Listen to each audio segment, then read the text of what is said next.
నమస్తే అందరికీ welcome to PJ digital news. ఈరోజు మే 14కు సంబంధించి ప్రధాన వార్తలు ఏమున్నాయో ఒకసారి చూద్దాం. ఆంధ్రజ్యోతి పేపర్తో మొదలు పెడదాం. మిస్ వరల్డ్ పోటీలు కొనసాగుతూ ఉన్నాయి. చార్మినార్ చెంత అందాల పుంత. మంగళవారం చార్మినార్ వద్ద మిస్ వరల్డ్ 2025 పోటీదారుల గ్రూప్ ఫోటో. మిస్ వరల్డ్ 2025 పోటీలు హైదరాబాద్ వేదికగా జరుగుతూ ఉన్నాయి. మే 10వ తేదీన ప్రారంభమయ్యాయి. ఇందులో భాగంగానే వీరికి తెలంగాణ కట్టడాలు, సంస్కృతి, తెలంగాణలో ప్రసిద్ధి చెందిన పర్యటన ప్రదేశాలు ఏవేవి ఉన్నాయో ఆ ప్రదేశాలకు వీరిని తీసుకెళ్తూ ఉన్నారు. ఇంతకుముందు చూసాం నాగార్జున సాగర్లో, నిన్న నాగార్జున సాగర్లో తీసుకెళ్లారు. అదేవిధంగా మొన్న నాగార్జున సాగర్, నిన్న చార్మినార్ వద్ద, అదేవిధంగా ఇవాళ వరంగల్కు కూడా తీసుకెళ్లినట్లు తెలుస్తోంది. ఒకసారి చూద్దాం. లాడ్ బజార్లో వివిధ దేశాల సుందరివనుల షాపింగ్. మిస్ వరల్డ్ పోటీదారుల కోసం చౌహమల్ల ప్యాలెస్లో ఏర్పాటు చేసిన విందులో సీఎం రేవంత్ రెడ్డితో పాటు నాగార్జున గారు.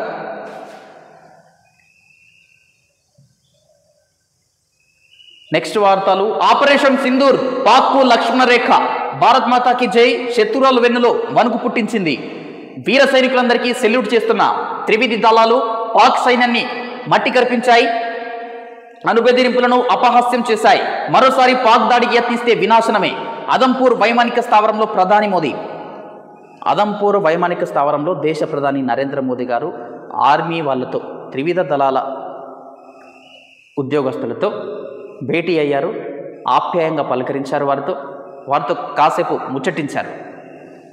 వారు చేసిన తెగువ, వారు చూపించిన తెగువ ప్రశంసించారు. వారిని కూడా పాకిస్తాన్కు చుక్కలు చూపెట్టారని చెప్పి కూడా భారత్ మాతాకి జై అనే నినాదం శత్రువుల చెవుల్లోనూ మారుమోగిందని, వారి వెన్నులో వణుకు పుట్టించిందని ప్రధాని నరేంద్ర మోదీ చెప్పారు. ఆపరేషన్ సింధూర్తో పాకిస్తాన్కు స్పష్టమైన లక్ష్మణ రేఖను గీశామన్నారు.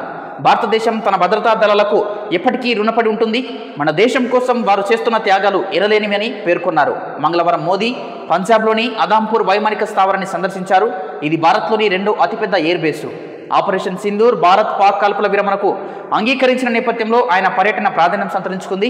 పాకిస్తాన్ బలగాలు లక్ష్యంగా చేసుకోవాలని యత్నించిన వాటిలో అదంపూర్ వైమానిక స్థావరం కూడా ఉండడం గమనార్హం. అంతేకాదు, తాము ఈ స్థావరాన్ని ధ్వంసం చేశామని, S-400 రక్షణ వ్యవస్థను కూడా నాశనం చేశామని పాక్ అబద్ధాలు ప్రచారం చేస్తుంది. ఈ నేపథ్యంలో పాక్ సరిహద్దుకు 100 కిలోమీటర్ల దూరంలోని అదంపూర్ వైమానిక స్థావరానికి ప్రధాని మోదీ వెళ్లి భద్రతా బలగాలతో ముచ్చటించారు. పాకిస్తాన్ గతంలో ఏం చేసింది? S-400ను ధ్వంసం చేశాము, అదంపూర్ వైమానిక స్థావరాన్ని కూడా ధ్వంసం చేశామని చెప్పి ప్రగల్భాలు పలికారు. అబద్ధాలు, అసత్య ప్రచారం చేశారు. సో దీన్ని బదిలీయడానికే ప్రధాని నరేంద్ర మోదీ గారు ఆ వైమానిక స్థావరానికి వెళ్ళారు. ఆర్మీ ప్రతినిధులతో, వైమానిక ప్రతినిధులతో భేటీ అయ్యారు. మీరు చూపిన తెగువ ప్రశంసనీయమని చెప్పి వారిని కొనియాడారు. అదేవిధంగా వారి సేవలను కూడా మెచ్చుకున్నారు ప్రధానమంత్రి గారు. భారత్ S-400 రక్షణ వ్యవస్థను ధ్వంసం చేశామన్న పాక్ దుష్ప్రచారాన్ని తిప్పికొడుతూ అదంపూర్ వైమానిక స్థావరంలో S-400 ముందు ప్రసంగించిన ప్రధాని నరేంద్ర మోదీ S-400ను ధ్వంసం చేసినామని చెప్పిన పాకిస్తాన్కు బదులిచ్చే విధంగా S-400 సిస్టమ్ ముందరనే ప్రధాని నరేంద్ర మోదీ ప్రసంగం చేశారు. ఇక చూసుకోండి, S-400ను ధ్వంసం చేసినామని చెప్పారు కదా, నా వెనకనే ఉన్నదని చెప్పేసి చెప్పినట్లుగా. పహల్గామ్ కుట్రదారుల హతం. జమ్మూ కాశ్మీర్లోని షోషియానా ఎన్కౌంటర్. మా జవాన్లు 11 మంది మృతి, మరో 78 మందికి గాయాలు. పారామిలిటరీ అబద్ధాల ఫ్యాక్టరీ పాకిస్తాన్. అదంపూర్ స్థావరం నాశనం అంటూ ఫోటోలు, అదంతా అబద్ధమని తేల్చిన ప్రధాని నరేంద్ర మోదీ. ఇతర ఎయిర్ బేస్లపైన పాక్ తప్పుడు ప్రచారం. ఇవి ఆర్మీకి సంబంధించి మిగతా వార్తలు ఏమున్నాయి ఒకసారి చూద్దాం. సందీప్ కుమార్కు ఆర్థిక శాఖ పూర్తి బాధ్యతలు. ఉత్తర్వులు జారీ చేసిన సిఎస్. తెలంగాణ రాష్ట్రానికి సంబంధించి సందీప్ కుమార్ సుల్తానియాకు ఆర్థిక శాఖ పూర్తి బాధ్యతల్ని అప్పగించారు. ఇక్కడ చూడొచ్చు. ఉప ముఖ్యమంత్రి బట్టి విక్రమార్కను కలిసిన సందీప్ కుమార్ సుల్తానియా. ఉత్తర్వులు జారీ అయిన సందర్భంగా డిప్యూటీ సీఎంను ఆయన కలిశారు.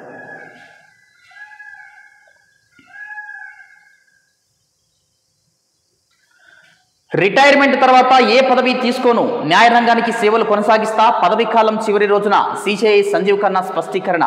తదుపరి సిజేఐగా గవాయ్ బలమైన మద్దతుదారుగా వెంట నిలిచారని వెల్లడి. ఎమర్జెన్సీలో హక్కులకై నిలబడిన జస్టిస్ HR ఖన్నా వారసత్వం నిలబెట్టారు. జస్టిస్ ఖన్నాపై పలువురి ప్రశంసలు. ప్రస్తుతం 51వ CJIగా కొనసాగుతున్న జస్టిస్ ఖన్నా గారి పదవీ కాలము ముగిసింది. ఆయన స్థానంలో BR గవాయ్ గారు చీఫ్ జస్టిస్ ఆఫ్ ఇండియాగా బాధ్యతలను స్వీకరించనున్నారు. 52వ CJIగా ఆయన బాధ్యతలు చేపట్టనున్నారు. ఈ నేపథ్యంలో పదవీ విరమణ చేస్తున్న సంజీవ్ ఖన్నా గారు కొన్ని వ్యాఖ్యలు చేశారు. విరమణానంతరం కూడా ఏ పదవులు చేపట్టనని, నిరంతరం న్యాయం కోసం తన సేవలను కొనసాగిస్తానని చెప్పి కూడా ఆయన స్పష్టం చేశారు. ఏసీబీకి పట్టుబడ్డ DSP ఇంట్లో మందుగుండు, 21 లైవ్ రైములు, 69 ఖాళీ కార్ట్రిడ్జ్లు, ఆయుధాల చట్టం కింద కేసు నమోదు చేసిన పోలీసులు. ఓ స్కానింగ్ సెంటర్ నుంచి 25 లక్షలు లంచం డిమాండ్ చేసి అవినీతి నిరోధక శాఖకు పట్టుబడిన సూర్యాపేట DSP K పార్థసారథి ఇంట్లో అక్రమ మందుగుండును ఏసీబీ అధికారులు గుర్తించి పోలీసులకు సమాచారం ఇచ్చారు. పార్థసారథిని అరెస్టు చేసిన తర్వాత హయాత్ నగర్లోని ఆయన ఇంట్లో ఏసీబీ అధికారులు సోదాలు నిర్వహించారు. ఈ క్రమంలోనే ఆయన ఇంట్లో కొన్ని విలువైన డాక్యుమెంట్లతో పాటు 21 లైవ్ రౌండ్లు, 69 ఖాళీ కార్ట్రిడ్జ్లను, ఒక కార్ట్రిడ్జ్ స్టాండ్ను గుర్తించారు. వీటి గురించి అధికారులు ప్రశ్నించగా ఆయన నుంచి సరైన సమాధానం రాకపోవడంతో హయాత్ నగర్ పోలీసులకు ఫిర్యాదు చేశారు. పోలీసులు వచ్చి తీసుకుపోయారు. ఏసీబీకి చిక్కిన DSP ఇంట్లో సోదాలు నిర్వహించిన క్రమంలో మందుగుండు బయటపడ్డది. మరి ఇది దేనికి దారితీస్తుంది, ఎవరికి సహాయకారిగా ఉంటుంది, ఆయన ఎవరికి సహకరిస్తున్నారన్న కోణంలో పోలీసులు కూడా దర్యాప్తు చేస్తున్నట్లు తెలుస్తూ ఉంది.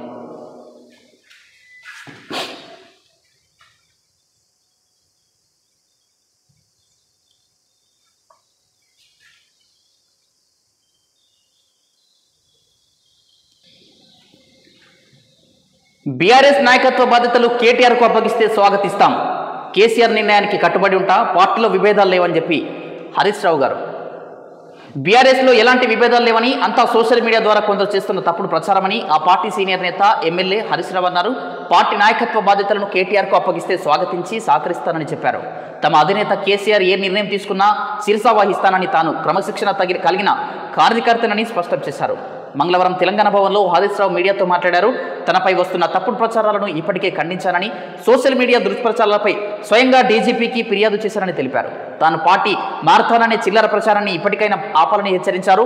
ఇక సీఎం రేవంత్ రెడ్డి ప్రతిపక్షంపై బురద చల్లబోయి తానే గోతులు పడ్డారని ఎద్దేవా చేశారు. ఢిల్లీకి వెళ్తే చెప్పులు ఎత్తుకెళ్లే వారిలా చూస్తున్నారని, ఎవరు నమ్మి అప్పు ఇవ్వడం లేదని రేవంత్ రెడ్డి అంటున్నారు. చివరికి పాకిస్తాన్ను కూడా నమ్మి అప్పులు ఇస్తున్నారు, కానీ రేవంత్ రెడ్డిని మాత్రం ఎవరూ నమ్మడం లేదని చెప్పి అన్నారు. చూడొచ్చు, హరీష్ రావుపై వస్తున్న ఆరోపణలను, ప్రచారాలను ఆయన తిప్పికొడతా ఉన్నారు. పార్టీ మారడం అన్నది లేదు, తమ పార్టీలో నేను క్రమశిక్షణ అయిన కార్యకర్తని అని చెప్పి కూడా ఆయన స్పష్టం చేశారు. ఒకవేళ కేటీఆర్కే బీఆర్ఎస్ పార్టీ పగ్గాలు అప్పచెప్పితే శిరసా వహిస్తాము, కేసీఆర్ నిర్ణయానికి ఖచ్చితంగా స్వాగతిస్తామని చెప్పి కూడా హరీష్ రావు గారు చెప్తున్న పరిస్థితి. ఇక్కడ ఇంకో వార్త, రోడ్డు ప్రమాదాల బాధితులకు నగదు రహిత చికిత్సలు, కేంద్రానికి సుప్రీంకోర్టు ఆదేశాలు. రోడ్డు ప్రమాద బాధితులకు నగదు ప్రమేయం లేకుండా చికిత్సలు అందించే పథకాన్ని స్ఫూర్తితో అమలు చేయాలని సుప్రీంకోర్టు మంగళవారం కేంద్ర ప్రభుత్వాన్ని ఆదేశించింది. ఈ పథకం కింద ప్రతి ప్రమాద బాధితుడికి గరిష్టంగా 1.5 లక్షల వరకు సహాయం పొందడానికి అవకాశం ఉంది. దీని అమలు తీరుపై ఆగస్టులో ప్రమాణ పత్రం సమర్పించాలని justice Abhay S Oka, justice Ujjal బుయాన్లు ధర్మాసనం సూచించింది. ఈ పథకం కింద ఎంతమంది లబ్ధి పొందారో వివరించాలని తెలిపింది. ఇక్కడ చూడొచ్చు, ప్రమాద ఎమర్జెన్సీ సమయంలో చికిత్సలు అందించేందుకు పథకాన్ని స్ఫూర్తితో అమలు చేయాలని కేంద్రానికి సుప్రీంకోర్టు సూచించింది. ఆ సమయంలో నగదు రహితంగా చికిత్స పొందేందుకు కూడా అవకాశం కల్పించాలని, ఈ విషయంలో కేంద్రం చొరవ చూపాలని చెప్పి కూడా సుప్రీంకోర్టు సూచించింది. మిగతా వార్తలు ఏమున్నాయి ఒకసారి చూసేద్దాం. 2500 కోట్ల రుణం తీసుకున్న రాష్ట్ర ప్రభుత్వం మంగళవారం రిజర్వ్ బ్యాంకు నిర్వహించిన ఈ వేలం ద్వారా 2500 కోట్ల రుణం తీసుకుంది. ఇందులో 21 ఏళ్ల కాలపరిమితి, 6.86% వార్షిక వడ్డీతో 800 కోట్లు, 22 ఏళ్ల కాలపరిమితికి 6.86% వార్షిక వడ్డీతో 800 కోట్లు, 25 ఏళ్ల కాలపరిమితికి 6.85% వార్షిక వడ్డీతో 900 కోట్ల రుణాలున్నాయి.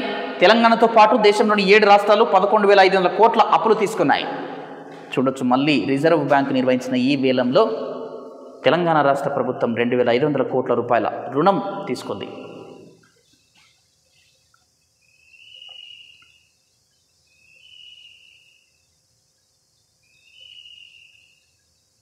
ఉద్యోగులను దోషులుగా నిలబెట్టొద్దు.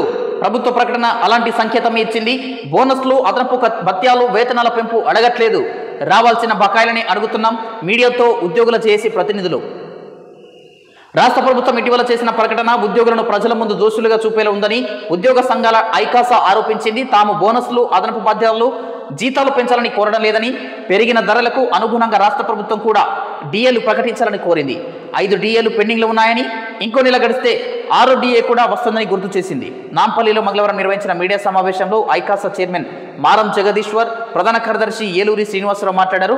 ప్రజా ప్రయోజనాల విషయంలో ప్రభుత్వాలకు అండగా ఉంటూనే ఉద్యోగుల హక్కుల విషయంలో పోరాటం చేస్తానన్నారు. ఈ ప్రభుత్వం ఏర్పడి 16 నెలలు గడిచిందని, ఆర్థిక పరిస్థితిని అర్థం చేసుకునే సంయమనం పాటిస్తున్నామని చెప్పారు. ఇప్పటి వరకు 5 నెలలకు సంబంధించిన డిఏను పెండింగ్లోనే ఉంచారు. తామంతా కూడా గొంతమ్మ కోరికలు కోరడం లేదు, కేవలం ఉన్న వాటిని బకాయిలనే చెల్లించమని చెప్పి కూడా కోరుతా ఉన్నాము అని చెప్పి కూడా ఉద్యోగ సంఘాలకు సంబంధించి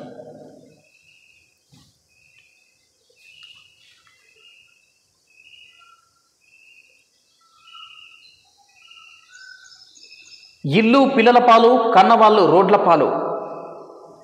ఎంత హృదయ విదారక ఘటన ఇది, ఒకసారి చూసే ప్రయత్నం చేద్దాం. నవమాసాలు మోసి పెంచి పెద్ద చేశారు. కష్టపడి కూడబెట్టిన ఆస్తులిచ్చి పెళ్లిళ్ళు చేశారు. వృద్ధాప్యంలో తల్లిదండ్రుల ఆలనా పాలన చూడాల్సిన సంతానం వారిని రోడ్డు పాలు చేసింది. దీంతో వారు రోడ్లపైనే కాలం వెళ్లదీయాల్సిన దుస్థితి నెలకొంది. నార్సింగి గ్రామానికి చెందిన కొమరయ్య, లక్ష్మమ్మ దంపతులకు 3 కొడుకులు, 1 కూతురు ఉన్నారు.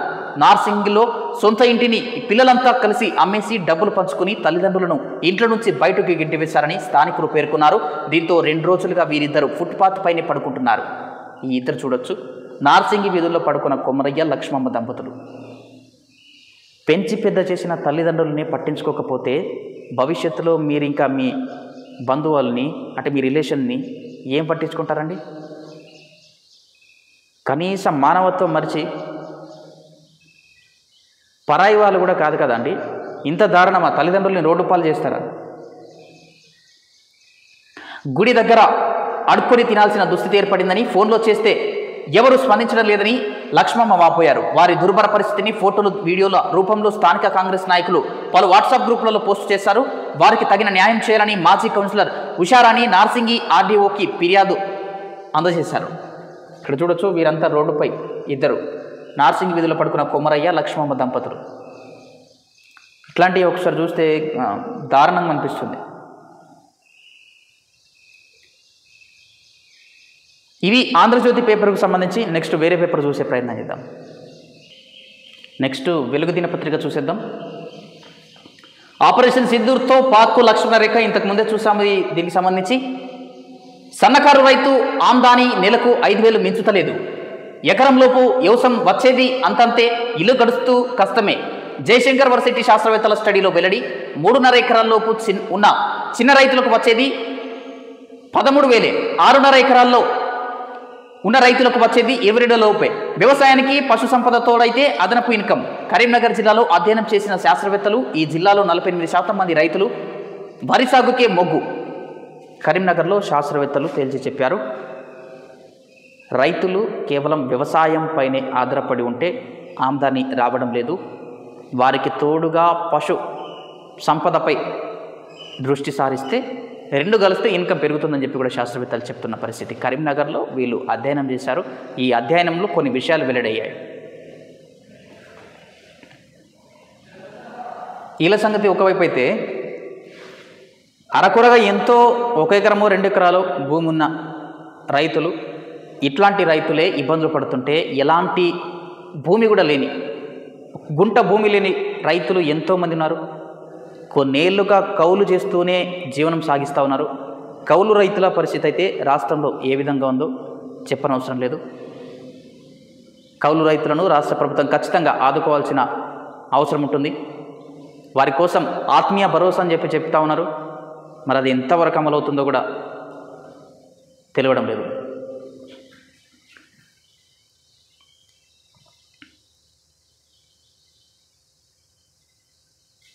మిగతా వార్తలు ఒకసారి చూడొద్దాం. రేపటి నుంచి సరస్వతి పుష్కరాలు. ఇవాళ రాత్రి 10:35 పుష్కర కాలం మొదలు. గురువారం కాళేశ్వరం వద్ద పుష్కర స్నానం చేయనున్న సీఎం రేవంత్ రెడ్డి. పుష్కర కాలం ముగిసిపోయింది. 12 సంవత్సరాలకు ఒకసారి వచ్చే ఈ పుష్కర స్నానాలు రేపటి నుంచి ప్రారంభం కానున్నాయి. కాళేశ్వరం వద్ద గోదావరిలో రేవంత్ రెడ్డి గారు సీఎం పుష్కర స్నానాలు చేయనున్నారు. దానికి సంబంధించింది మే 15 సాయంత్రం నుంచి. ఇంకా మిగతా వార్తలు ఏమున్నాయో ఒకసారి చూసే ప్రయత్నం చేద్దాం. హరీష్ రావు అబద్ధాలు మానుకో, వడ్ల కొనుగోలులో తెలంగాణ రికార్డు. మంత్రి ఉత్తమ్, ఇప్పటికే 43.10 లక్షల టన్నులు కొన్నాం. గతేడాది 2 నెలల కంటే ఎక్కువ కొనుగోలు చేశామని వెల్లడి. హరీష్ రావు అబద్ధాలతో ప్రజలను భ్రమింపజేసే ప్రయత్నాలను మానుకోవాలని మంత్రి ఉత్తమ్ కుమార్ రెడ్డి హితో పలికారు. రాష్ట్ర ప్రభుత్వం రైతులకు అండగా నిలిచి సమర్థవంతమైన కొనుగోళ్లతో వ్యవసాయ రంగంలో కొత్త ఉరవడిని సృష్టిస్తుందని ఆయన స్పష్టం చేశారు. వడ్ల కొనుగోళ్లపై సిద్దిపేట బీఆర్ఎస్ ఎమ్మెల్యే హరీష్ రావు చేసిన ఆరోపణలు తీవ్రంగా ఖండించారు ఉత్తమ్ కుమార్ గారు. ఇక్కడ చూడొచ్చు, చార్మినార్ వద్ద ముద్దుగుమ్మల సందడి. చారిత్రక కట్టడాన్ని సందర్శించిన మిస్ వరల్డ్ కంటెస్టెంట్లు ప్యాలెస్లో విందుకు హాజరైన సీఎం రేవంత్, మంత్రులు పొన్నం, జూపల్లి, శ్రీధర్ బాబు, ఉత్తమ్ కుమార్. చార్మినార్ వద్ద క్యాట్ వాక్ చేస్తున్న అందల బామలు, చుడీ బజార్లో గాజులు ధరిస్తున్న ముద్దుగుమ్మలు, వీరందరినీ కూడా పలు ప్రదేశాలకు తిప్పుతా ఉన్నారు, సందర్శిస్తున్నారు. రాజ్యాంగాన్ని మార్చేందుకు కేంద్రం కుట్ర. మనుధర్మాన్ని ఆదివాసీలపై రుద్దేందుకు యత్నం. మంత్రి సీతక్క, ఆదివాసీ ఏరియాలో రోడ్లు, ఇళ్ల స్థలాలకు కేంద్రం పర్మిషన్ ఇవ్వట్లేదని ఫైర్. ఆదివాసీలు రాజకీయాల్లో రాణించాలి. వివేక్ వెంకటస్వామి, అంబేద్కర్ కల్పించిన హక్కులను కాపాడుకుందామని పిలుపు. కాంగ్రెస్ ఉమ్మడి ఆదిలాబాద్ జిల్లా ఆదివాసీ ప్రతినిధులకు ముగిసిన శిక్షణ శిబిరం. ఉమ్మడి ఆదిలాబాద్కు సంబంధించిన కాంగ్రెస్ నాయకులకు శిక్షణ శిబిరాలు నిన్నటితో ముగిశాయి. ఈ సందర్భంగా ఏర్పాటు చేసిన కార్యక్రమంలో మంత్రి సీతక్క గారు మాట్లాడారు. ఇవి వెలుగు పేపర్కి సంబంధించి. నెక్స్ట్ వేరే పేపర్ చూసే ప్రయత్నం చేద్దాం. నెక్స్ట్ సత్యమేవ జయతే దినపత్రిక చూద్దాం. ఇక పాక్కు నిద్రలేని రాత్రులే. ఉగ్రవాదం అంటే క్షణాలతో ఖతం చేస్తాం. ప్రధాని మోదీ, పాక్లో టెర్రరిస్టులు ఎక్కడ దాగి ఉన్నా ఇళ్లలోనూ వెతికి వేటాడి అంతం చేస్తాం. ప్రధాని, ఆపరేషన్ సింధూర్ భారత కొత్త సాధారణ విధానం, త్రివిధ దళాల సమన్వయం అద్భుతమన్న మోదీ. అదంపూర్లో వైమానిక స్థావరాన్ని ఆయన సందర్శించిన సందర్భంగా మాట్లాడారు. పాక్ దుష్బుద్ధి, హతమైన ఉగ్రవాదులకు ఏకంగా 14 కోట్ల నజరానా. ఉగ్రవాదులకు పాక్ అండా. గ్లోబల్ టెర్రరిస్ట్ మసూద్ అజర్కు భారీ నజరానా. 14 కోట్లు ప్రకటించిన దుష్ట పాకిస్తాన్ సర్కారు. చూడొచ్చు మరి ఎంత దారుణమైన పరిస్థితులు అంటే ఇవి. ఒకవైపు మేము ఉగ్రవాద సంస్థలను పెంచి పోషిస్తలేమని చెప్పి చెప్తా ఉంటారు, మరోవైపు మరణించిన ఉగ్రవాదులకు ఇంత పెద్ద నజరానా. మరి దీంతో ఏమర్థమవుతుంది అందరికీ? పెంచి పోషిస్తున్నట్లే కదా ఉగ్రవాద సంస్థల్ని. ఏందో ఏమో ఈ పాకిస్తాన్ వక్రబుద్ధి మారదిగా. ఉగ్రవాదుల బడాడానికి మరిచిపోలేని గుణపాఠం చెప్పింది మన ఆపరేషన్ సింధూర్. ఉగ్ర సౌధం కళ్ళ ముందే పేకమేడలు కూలిపోయింది. తట్టుకోలేక గోలుమని ఏడ్చాడు. అంతలోనే బాధ లేదు, భయం లేదంటూ విర్రవీగాడు. ఫ్యామిలీ అంతా నేలకొరిగిన ఆ ఉగ్రమూర్ఖుడు మాత్రం వాగుతూనే ఉన్నాడు. ఉగ్ర శిబిరాలు నేలమట్టమైన విర్రవీగుతూనే ఉన్నాడు. అలాంటి ఉగ్రముష్కరుడికి దుష్ట పాకిస్తాన్ ప్రత్యేక నజరానా ప్రకటించింది. వాళ్ళకి ఇంకా మళ్ళీ నజరానా 14 కోట్ల రూపాయలంట. ఏందో మరి. వన్యప్రాణులకు తాగునీరు, ఆహారం అందించడంలో అశ్రద్ధ వద్దు. కొండ సురేఖ, రాష్ట్ర వ్యాప్తంగా అడవుల్లో అగ్ని ప్రమాదాల నివారణకు పటిష్ట చర్యలు తీసుకోవాలని రాష్ట్ర అటవీ, పర్యావరణ, దేవాదాయ శాఖ మంత్రి కొండ సురేఖ అధికారులను ఆదేశించారు. అలాగే వన్యప్రాణులకు తాగునీరు, ఆహారం విషయంలో ఎటువంటి అశ్రద్ధ వహించవద్దని సూచించారు.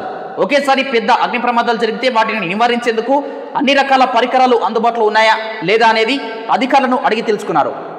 ఇదిలా ఉంటే అటవీ శాఖ మంత్రి గారికి విన్నపాలు ఏంటంటే, నిజామాబాద్ జిల్లాకు సంబంధించి ఇందల్వై రేంజ్ పరిధిలో కొన్ని రోజుల కింద చిరుతపులి గుర్తు తెలియని వాహనం ఢీకొనడంతో మృతి చెందింది.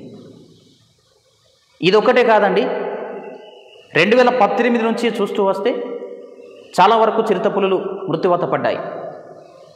అక్కడ కనీసం రక్షణ కవచం లేకపోవడం, అటవీ సంరక్షణ అంటే వన్యప్రాణుల సంరక్షణలో భాగంగా కంచె లేకపోవడంతో మూగ జీవాలన్నీ కూడా రోడ్డు దాటుతూ ఉంటాయి. ఈ సమయంలో రోడ్డు ప్రమాదాలు జరిగి వన్యప్రాణులు మృత్యువాత పడుతూ ఉన్నాయి. ఒకసారి మీకు వీడియో చూపించే ప్రయత్నం చేస్తాను నేను. ఇగో రండి ఒకసారి చూద్దాము. ఇది మే 8కి సంబంధించి వాహనం ఢీకొని చిరుతపులి మృత్యువాత. నిజామాబాద్ జిల్లా ఇందలవాయి మండలం చంద్రాయన్పల్లి అటవీ ప్రాంతంలోని 44వ నంబరు జాతీయ రహదారి దాటుతుండగా ఓ వాహనం ఢీకొని బుధవారం వేకువజామున చిరుతపులి ప్రాణాలు కోల్పోయింది. వాహనదారులు ఇచ్చిన సమాచారం మేరకు ఎఫ్ఆర్ఓ సంజయ్ గౌడ్ సిబ్బందితో కలిసి ఘటనా స్థలానికి చేరుకొని చిరుతపులి కళేబరాన్ని తిరుమన్పల్లి కేంద్ర నర్సరీకి తరలించారు. డిఎఫ్ఓ వికాస్ మీనా సమక్షంలో పోస్టుమార్టం నిర్వహించారు.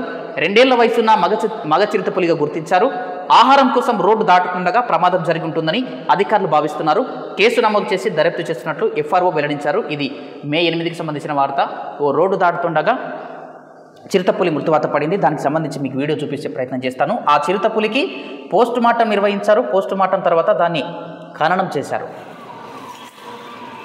ఇదంతా కూడా చూడొచ్చు. చిరుతపులిని ఖననం చేస్తున్న విజువల్స్ ఇవి.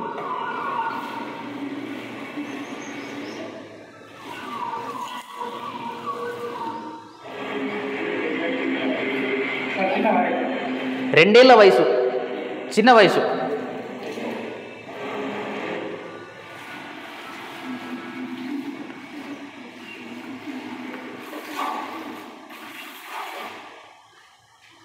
కేవలం 2 ఏళ్ల వయసు కలిగిన చిరుతపులి ఇది.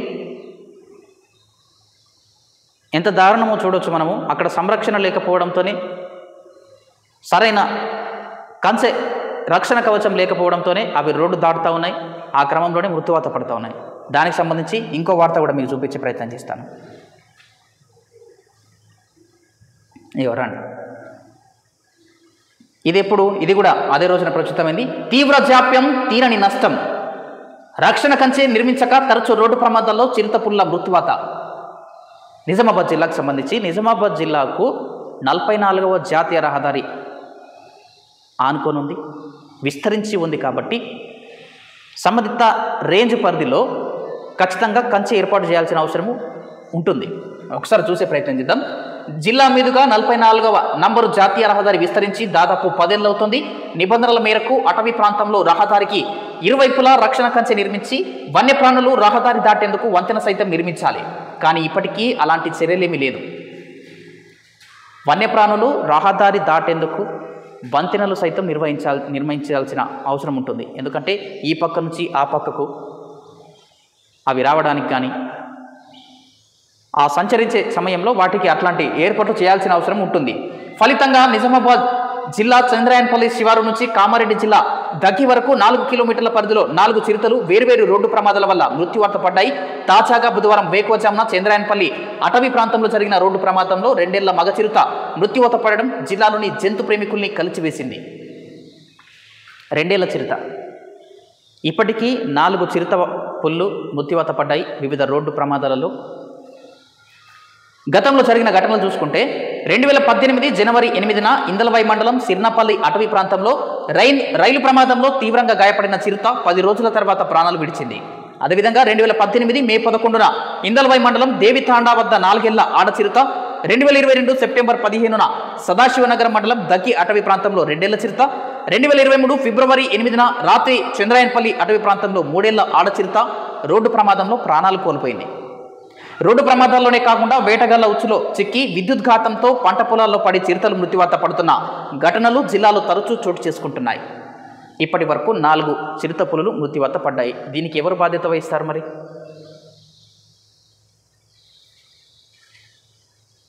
రక్షణ కంచె నిర్మించక తరచూ రోడ్డు ప్రమాదాల్లో చిరుత మృత్యువాతలు. సంతానాభివృద్ధికి గొడ్డలి పెట్టుగా చిరుతలు, కృష్ణజింక, దుప్పి, నీల్గాయి, అటవీ పందులు, మేకలు, గొర్రెలు, పశువులను వేటాడతాయి. సాధారణంగా 12 నుంచి 15 ఏళ్లు జీవిస్తాయి.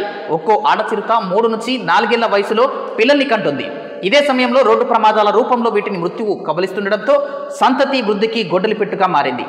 3 నుంచి 4 ఏళ్ల వయసులో వీటికి సంతాన సమయం ఇది. ఆ సమయంలోనే ఇవి మృత్యువాత పడుతుండడంతో సంతానానికి గొడ్డలి పెట్టుగా మారుతూ ఉన్నాయి.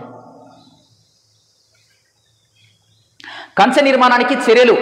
రహదారి నిర్మాణ సమయంలోనే నిర్మాణ సంస్థ రక్షణ కంచె నిర్మించాల్సి ఉంది. కానీ అలా జరగలేదు.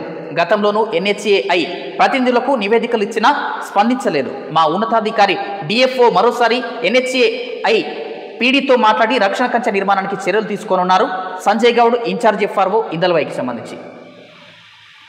NHAI ఈ జాతీయ రహదారి ఒకవేళ కేంద్రం పరిధిలో వచ్చినప్పటికీ రాష్ట్ర అటవీ శాఖ సంబంధిత శాఖ వెంటనే చర్యలు తీసుకోవాలి. ఎందుకంటే మీ సంబంధిత శాఖ కిందికి వస్తుంది కాబట్టి సంబంధిత శాఖ మంత్రి కొండ సురేఖ గారు ఈ విషయంలో వెంటనే స్పందించి ఏం చేస్తారో తెలియదు. ఎన్హెచ్ఐ అధికారులకు విన్నవిస్తారా, లేదంటే కేంద్రానికి విన్నవిస్తారా? మీ శాఖ పరిధిలో ఈ అటవీ ఉంది కాబట్టి వెంటనే స్పందించి వన్యప్రాణుల మృత్యువాతను ఆపండి. ఒకసారి బ్యాక్ టు పేపర్కి వెళ్దాం. ఇప్పుడు చూపించాం మనం వీడియోలు ఇందలవైకి సంబంధించి. ఆ విషయంలో సంబంధిత శాఖ మంత్రి గారు స్పందించాలి. అందుబాటులో ఉన్నాయా లేదా అధికారులకు తెలుసుకున్నారు. అడవుల్లో అగ్ని ప్రమాదాల నివారణ, వన్యప్రాణి సంరక్షణ చర్యలపై సంబంధిత ఉన్నతాధికారులతో సచివాలయంలోని తన ఛాంబర్లో మంగళవారం రాష్ట్రంలోని వివిధ జోన్లు, సీసీఎఫ్లు, అన్ని జిల్లాల డిఎఫ్ఓలతో మంత్రి సమీక్ష నిర్వహించారు. ఈ సమీక్షలో మంత్రి మాట్లాడుతూ అగ్ని ప్రమాదాల వల్ల వన్యప్రాణులు ఇబ్బంది పడకుండా ఏమి చర్యలు తీసుకుంటున్నారని ప్రశ్నించారు. అటవీ శాఖ తరపున ఏం చర్యలు తీసుకుంటున్నది వైల్డ్ లైఫ్ బోర్డు ఉన్నతాధికారులు మంత్రికి వివరించారు. వేసవి దృష్ట్యా అడవుల్లో, జూలలో వన్యప్రాణుల ఇతర జంతువులకు తగిన తాగునీటి సదుపాయాలు కల్పించాలని సూచించారు. అదేవిధంగా ఎండాకాలమే కాదండి, రోడ్డు ప్రమాదాల్లో కూడా వన్యప్రాణులు మృత్యువాత పడుతూ ఉన్నాయి. దానికి సంబంధించి కంచె నిర్మించాలి. తగు చర్యలు తీసుకోవాల్సిన బాధ్యత మంత్రిత్వ శాఖపై ఉంటుంది, అటవీ మంత్రిత్వ శాఖపై. మిగతా వార్తలు ఒకసారి చూసే ప్రయత్నం చేద్దాం.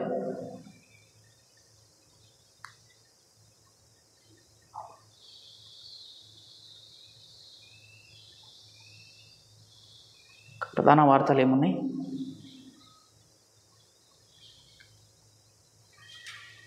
ఒక్క నిమిషం చూసేద్దాం.